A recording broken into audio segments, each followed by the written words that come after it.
పుష్ప సినిమాపై మంత్రి సీతక్క కీలక వ్యాఖ్యలు చేశారు. స్మగ్లింగ్ సినిమాను కేంద్రం గుర్తించడం ఏంటని ప్రశ్నించారు.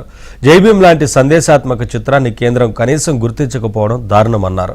పోలీస్ అధికారులు బట్టలు ఊడదీసిన దృశ్యాలు చూపించిన సినిమాను గుర్తించడం దేనికి సంకేతమన్నారు.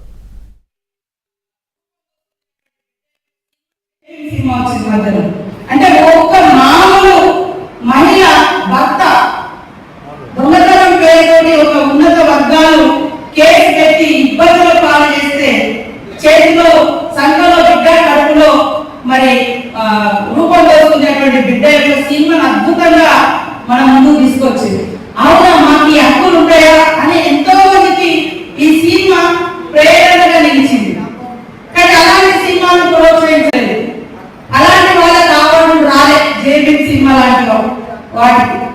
కానీ ఇవాళ పోలీస్ అధికారులు చట్టబద్ధంగా ఉండేటువంటి డ్యూటీలో ఉంటారు.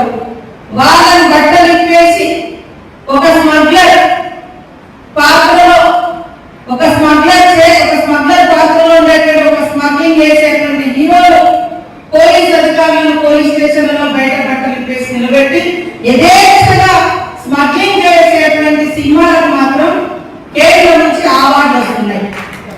ఏం చేయాలి? ఇలాంటిదేనా ప్రోత్సహించేది?